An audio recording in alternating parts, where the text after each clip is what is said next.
नमस्कार, स्वागत छ तपाईहरुलाई नेपाल अनलाइन स्कुलको युट्युब च्यानलमा।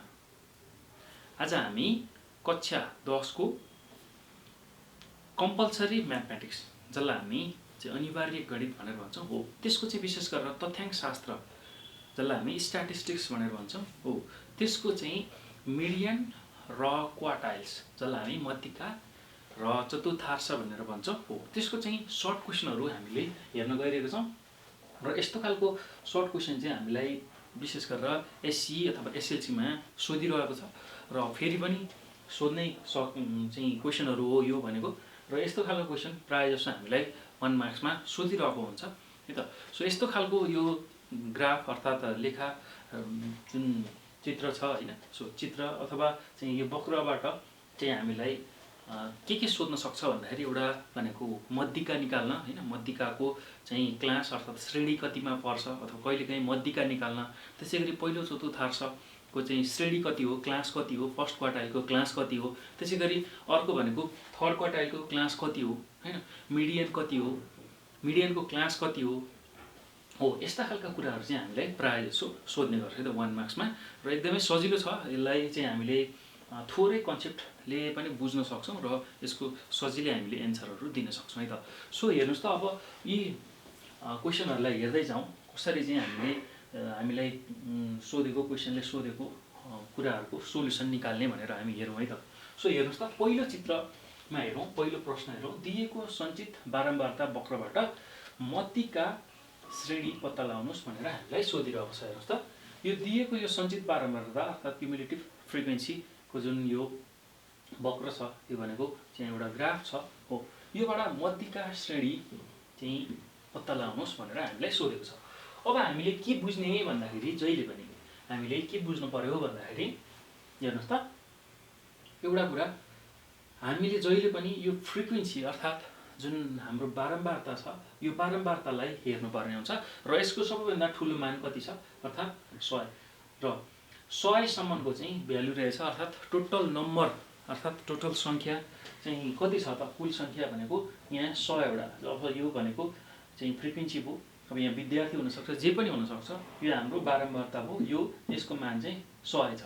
अब भन्नुको मतलब हाम्रो मिडियन अर्थात चाहिँ मध्यिका निकाल्ने हाम्रो चाहिँ सूत्र के हो त, मध्यिकाको चाहिँ हामीले श्रेणी निकाल्नु पर्यो भने, मिडियन क्लासको चाहिँ भ्यालु निकाल्नु पर्यो भने के गर्छौं भन्दाखेरि n/2 गर्छौं है त। सो मिडियन भन्ने बित्तिकै चाहिँ n लाई 2 ले भाग गर्छौं है त। सो अब यही कुरा लेखौं अनि कहाँनेर पर्छ त्यो त्यही श्रेणी हामीले निकालौं है त। सो अब मध्यिका भनेको हाम्रो मध्यिका भनेको n/2 पद गर्छौं ल। n भनेको हेर्नुस् त, हाम्रो टोटल नम्बर भनेको n भनेको हाम्रो 100 छ हो, यो 100 लाई 2 ले भाग गर्दा 50औं पद हो। हेर्नुस् त, 50 भनेको कहाँनेर पर्छ भनेको यहाँनेर पर्छ हो, यसको चाहिँ अगाडि ठ्याक्क अगाडिको जुन उ छ क्लास छ अर्थात श्रेणी छ, यो नै हाम्रो चाहिँ के हो त मध्यिकाको श्रेणी। ल हेर्नुस् त, अब कतिदेखि कतिको बीचमा पर्ने रहेछ, 10 देखि 20 को चाहिँ बीचमा पर्ने रहेछ भनेर हामीले अब लेख्न सक्छौं है त। सो यसरी चाहिँ अब यो भनेको 10 देखि 20औं जुन हाम्रो श्रेणी छ क्लास छ हो, त्यसमा चाहिँ पर्ने रहेछ। अब मध्यिकाको श्रेणी भनेको कतिदेखि कतिमा पर्ने छ, 10 देखि 20 मा पर्ने रहेछ त। ल यसरी चाहिँ हामीले यसलाई चाहिँ लेख्न सक्छौं, सल्भ गर्न सक्छौं। अब जाउँ अर्को प्रश्न हेर्नुस् त। अब चाहिँ यस्तो खालको चित्र दिएको छ, यस्तो खालको। ल, सँगैको सञ्चित बारम्बारता वक्रबाट मध्यिकाको मान र मध्यिका श्रेणी पत्ता लगाउनुस् जहाँ 5 देखि 10 चाहिँ एउटा वर्गान्तर हो। हेर्नुस् त, 5 देखि 10 चाहिँ एउटा वर्गान्तर छ। यसरी 5 देखि 10, 10 देखि 15, 15 देखि 20, 20 देखि 25 हुँदै चाहिँ 45 सम्म पुगेको छ है त। यो चाहिँ वर्गान्तर छ, क्लास इन्टरभल छ भने अब हामीले यहाँ के निकाल्नु छ, मध्यिकाको मान र मध्यिका श्रेणी निकाल्नु पर्छ। हेर्नुस् त, अब मध्यिकाको मान कसरी निकाल्ने भन्दाखेरि जहाँनेर यो दुईटा रेखाहरु, जहाँनेर यो दुईटा वक्रहरु चाहिँ भेट भएको छ, त्यही जुन बिन्दु छ त्यो बिन्दु नै हाम्रो के हुन्छ त भन्दाखेरि मध्यिकाको मान हुन्छ है त। सो जहाँनेर यो दुईटा रेखा मिलेको छ, जहाँनेर भेट भएको छ, त्यो बिन्दु नै हाम्रो के हुन्छ त भन्दाखेरि मध्यिकाको मान हुन्छ है त। सो यो चाहिँ हाम्रो मध्यिकाको मान हो। अब कतिमा छ हेर्नुस् त, यसो हेर्दाखेरि सो यो चाहिँ 20 मा रहेको छ। ल यसरी चाहिँ मध्यिका भनेको चाहिँ कति लेख्न सक्छौँ 20 लेख्न सक्छौँ। र अब मध्यिका श्रेणी निकाल्नको लागि हामीले के गर्ने मध्यिका जहाँनिर परेको छ यही श्रेणी अर्थात् 20 देखि 25 किनभने यहाँनिर चाहिँ हाम्रो मध्यिका परेको छ भनेपछि अब 20 देखि 25 चाहिँ हाम्रो के भयो त मध्यिका श्रेणी भयो त। मध्यिका श्रेणी भनेको कति भयो 20 देखि 25 भयो। ल यसरी चाहिँ हामीले यसलाई लेख्न सक्छौँ है त। ओके अब यो पछि जाउँ प्रश्न नम्बर 3 मा। सो प्रश्न नम्बर 3 मा हेर्नुहोस् त सँगैको लेखाचित्रबाट पहिलो चतुर्थांश पर्ने श्रेणी पत्ता लगाउनुहोस् भनेको छ। अब हेर्नुहोस् चतुर्थांशको श्रेणी निकाल्नको लागि हामीलाई के थाहा हुनुपर्छ भन्दाखेरि चाहिँ चतुर्थांश चाहिँ पर्ने स्थिति अर्थात् पोजिसन कुन चाहिँ हो पोजिसन हामीले थाहा गर्नुपर्ने हुन्छ। त्यो पोजिसन थाहा भइसकेपछि मात्रै हामीले क्लास थाहा पाउँछौँ है त। कहाँनिर पर्छ त भनेर हेर्नुको लागि जहिले पनि हामीले n/4 पद भनेर हेर्छौँ है त। n/4 आइटम भनेर हेर्छौँ अर्थात् अब यो जुन n छ n भनेको हाम्रो अहिले चाहिँ यो विद्यार्थी सङ्ख्या हो। यसलाई हामीले फ्रिक्वेन्सी f ले जनाउँछौँ र यसको टोटल मान भनेको कति छ 40 छ भन्नुको मतलब यो 40 को 40 लाई के गर्नु पर्यो 4 ले हामीले चाहिँ भाग गर्नु पर्यो है त। सो अब यसलाई हेर्दाखेरि पहिलो चतुर्थांश को स्थान निकालौँ अनि त्यसपछि चाहिँ श्रेणी निकाल्न सकिन्छ। यो भनेको n/4 पद र n भनेको हाम्रो 40 छ 40/4 भनेको 10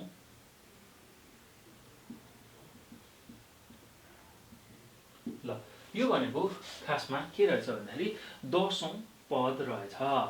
हेर्नुहोस् त 10 पद रहेछ। अब यो 10 कहाँनिर पर्छ भन्दाखेरि हेर्नुहोस् त यो 10 भनेको खासमा यो 10 भनेको 40 देखि चाहिँ 60 को बीचमा पर्छ है त। सो यहाँनिर चाहिँ यसलाई हेर्न सक्छौँ र अब चाहिँ यो तरिकाले हेर्ने भने 40 देखि 60 भनेर हामीले लेख्न सक्छौँ है त। केही गाह्रो छैन। ल यसरी चाहिँ Q1 को चाहिँ हामीले श्रेणी पत्ता लगाउन सक्छौँ। ठिक छ। सो यसरी हेर्न सकिन्छ। अब कहिलेकाहीँ ठ्याक्क एक्ज्याक्ट नहुन पनि सक्छ है एक्ज्याक्ट नहुन पनि सक्छ। जस्तै कि कहिलेकाहीँ यहाँ पर्न पनि सक्छ यता पनि पर्न सक्छ। सो यो चाहिँ कहाँनिर ग्राफ बनेको छ हैन चित्र कहाँनिर बनेको छ त्यो अनुसार हेरिन्छ। जस्तै कि अब यो 10 नपरिकन मानिलियो यहाँ परेको भए चाहिँ यो 20 देखि 40 को मा पर्छ भनेर हामीले भन्न सक्छौँ है त। सो अब यहाँनिर परेको छ अहिले 40 देखि 60 को बीचमा पर्छ भनेर भन्न सक्छौँ हैन। सो अब यो चाहिँ बोर्डर लाइन छ किनभने हामीले हेर्दाखेरि उतैपट्टिको चाहिँ प्रायः जसो हेर्ने गर्छौँ है त। ओके अब यो पछि जाउँ प्रश्न नम्बर 4 मा। यसमा पनि हामीले Q3 यसलाई चाहिँ Q3 सोधेको छ। Q3 को श्रेणी चाहिँ निकाल भनेर सोधेको छ। Q3 को श्रेणी भनेर भनौँ अझ सजिलो हुन्छ। Q3 को श्रेणी ल अब हेर्नुहोस् त Q3 क्लास निकाल्नको लागि हामीले के गर्ने भन्दाखेरि यतापट्टि फ्रिक्वेन्सी छ यतापट्टि चाहिँ हामीलाई अङ्कहरू दिएको छ। अब के गर्ने जहिले पनि हाम्रो 250 हाम्रो के हो त अहिले चाहिँ टोटल नम्बर हो। यो नम्बरलाई हेर्ने हैन अनि नम्बरलाई हेरिसकेपछि हामीले सूत्र प्रयोग गर्ने Q3 को लागि Q3 भनेको 3 * n/4 पद गर्ने। सो हेर्नुहोस् त अब हाम्रो n भनेको कति छ यहाँ 250 छ यसैलाई राखौँ 3 * 250 / 4 गरौँ। सो यो गर्दाखेरि यसलाई क्याल्कुलेटरमा हामीले थिच्न सक्छौँ। सो क्याल्कुलेटरमा हामीले यसलाई थिच्ने हो भने हामीले कति निकाल्छौँ त भन्दाखेरि यसको भ्यालु हामीले 3 * 250 / 4 गर्न सक्छौँ है त। सो 3 * 250 / ल 3 * 250 / 4 गर्दाखेरि यसको भ्यालु 187.5 पद आयो। ल अब हेर्नुहोस् त अब 187 कहाँनिर पर्छ भन्दाखेरि चाहिँ 187 भनेको लगभग यहाँतिर पर्छ हैन यहाँनिर पर्छ भन्नुको मतलब अब यसको चाहिँ कति आयो त भन्दाखेरि 40 देखि 60 चाहिँ Q3 को श्रेणी आयो है त। Q3 को श्रेणी भनेको Q3 को क्लास भनेको हाम्रो कति आयो त भन्दाखेरि 40 देखि 60 यसरी लेख्न सक्छौँ है त। कहाँनिर चाहिँ पर्छ यो ठ्याक्क यसको चाहिँ यसकै श्रेणी हामीले लेख्न सक्छौँ है। सो यो नै यो वर्गान्तरको चाहिँ ऊ नै हाम्रो श्रेणी हो Q3 को श्रेणी हो। यहाँ Q1 को श्रेणी 10औं पद कहाँनिर पर्यो 10औं पद भनेको 40 देखि 60 मा है त। सो यो Q1 को श्रेणी भनेको